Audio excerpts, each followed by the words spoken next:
사랑하는 시흥 동산교회 성도 여러분, 월요일 아침이 밝았습니다. 주말에는 추석을 앞두고 있는 한 주이죠. 그런데 역대급 태풍이 올라오고 있고 굉장히 뒤숭숭한 분위기 속에서 맞이하는 한 주입니다. 하지만 이럴 때일수록 우리는 더욱 말씀 안에서 기뻐하며 하나님과의 동행에 힘쓰게 되기를 원합니다. 그래서 우리의 삶의 어둠이 떠나가기를 그냥 막연히 바라는 것이 아니라 빛의 자녀로서 복음의 밝은 빛으로 세상을 밝히는 삶을 살게 되기를 주님의 이름으로 축복합니다.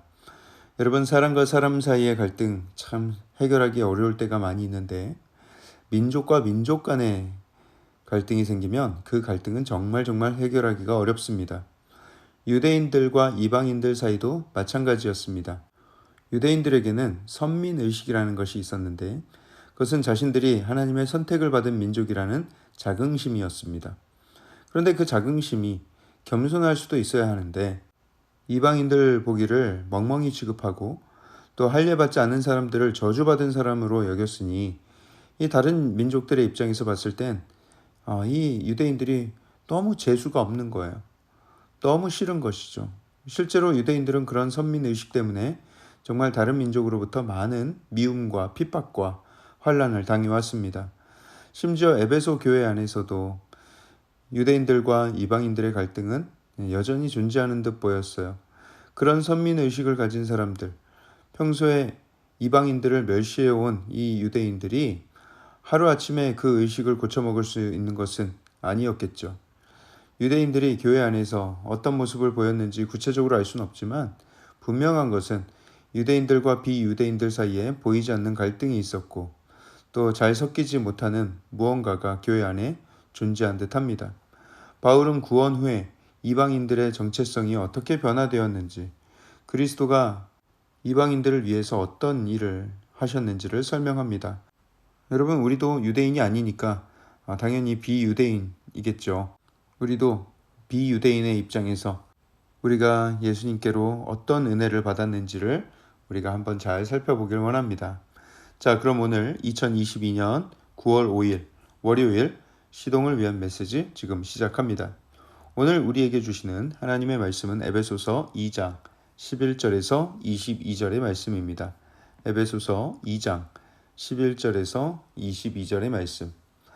바울은 비유대인 성도들, 이방인 성도들이 과거와 현재에 어떤 변화가 생겼는지를 설명해 주는데요. 11절에 너희는 육신의 할례를 받은 사람들로부터 할례받지 않은 놈들이라는 소리를 들었었다 이야기를 합니다. 그리고 너희는 그리스도 밖에 있었고 이스라엘 나라 밖에 있었다. 소망이 없었고 하나님도 없는 자였다 라면서 과거의 이야기를 합니다. 여기서 하나님도 없는 자라고 무려 3단어를 사용하여서 번역되었는데 사실 이 헬라어 단어는 한 단어입니다. 아테오이라는 한 단어인데 이 단어는 신을 뜻하는 테오라는 단어 앞에 뭐뭐가 없다라는 뜻의 접두사 에이 이게 붙어서 아테오이라는 말이 생긴 것입니다. 우리말에도 이 단어를 표현할 만한 단어가 있죠. 바로 무신론자입니다.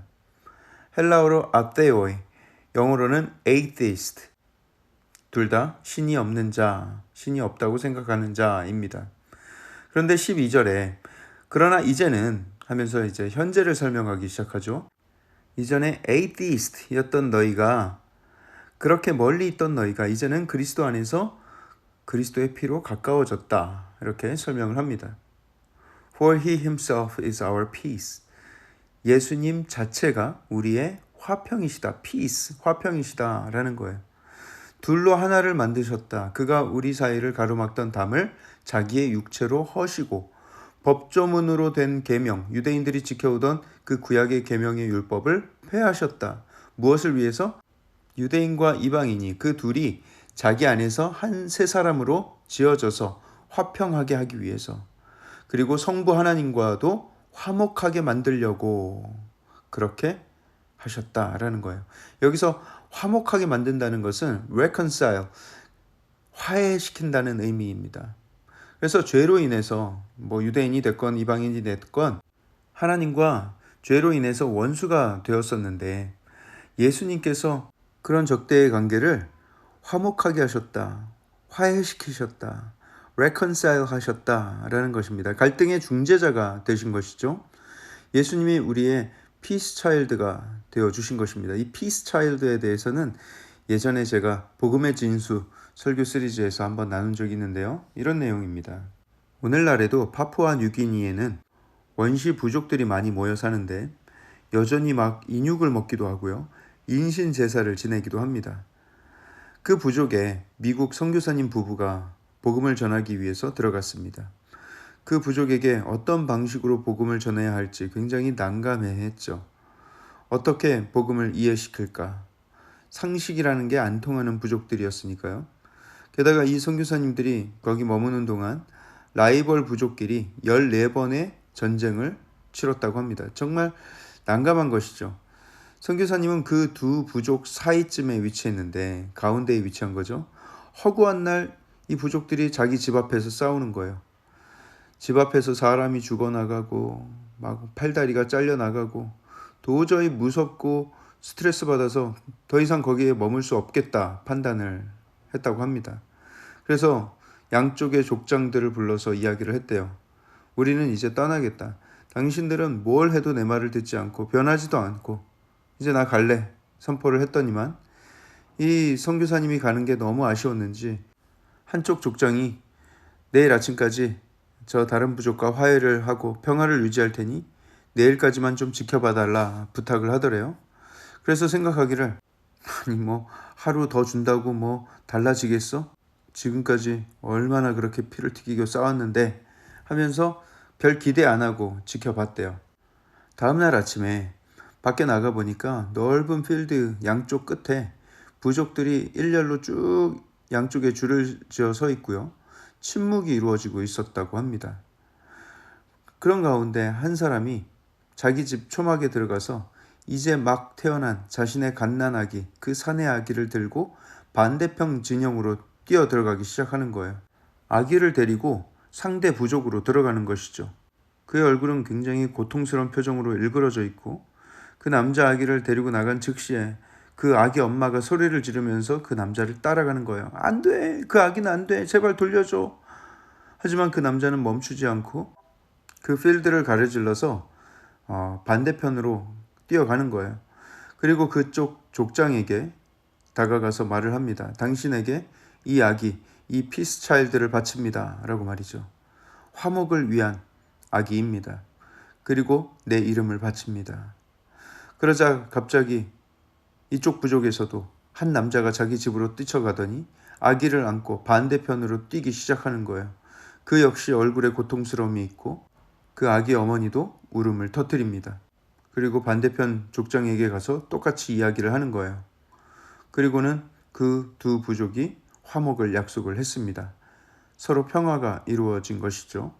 최소한 그 두 아이가 살아있는 동안에는 그 두 부족 간의 전쟁은 없는 것입니다.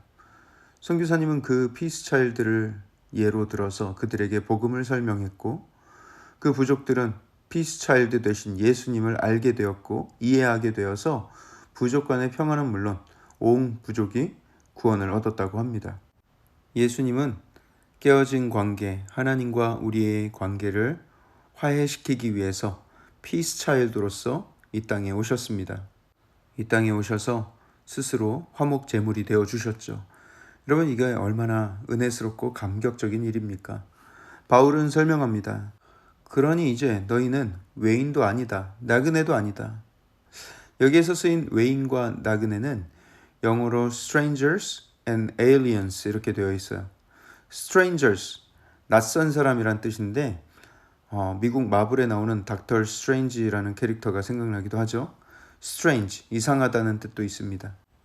또한 alien이라는 단어는 영화 제목 때문인지는 몰라도 우리나라 사람들에게는 외계인으로 알려져 있는데요. 제가 미국에 가서 영주권을 받았는데 그 영주권 카드에 alien이라고 써 있는 거예요. 아니 이게 뭐야? 내가 외계인이라는 거야? 하면서 기분이 살짝 이상했지만 사실 그 단어는 외국인이라는 뜻도 있는 거예요.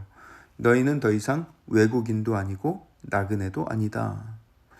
예수님이 너희의 모퉁이 돌이 되어주셨다. 모퉁이 돌, 모퉁이, 코너, 돌, 스톤. 그래서 모퉁이 돌은 코널스톤입니다. 코널스톤. 집을 지을 때 주춧돌이라고 생각하면 되는데요. 예수님이 코널스톤이 되시고 그 돌을 중심으로 연결하여 너희가 성전이 되어 간다.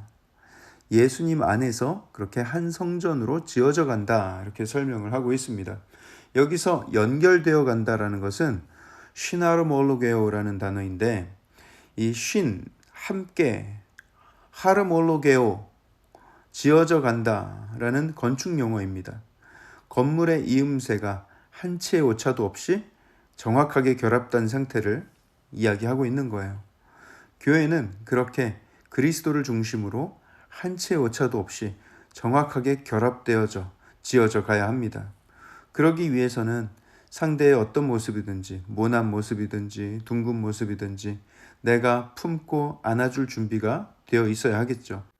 그래야 벽돌과 벽돌 사이에 틈이 벌어지지 않고 견고하게 지어져 갈 수 있는 것이죠.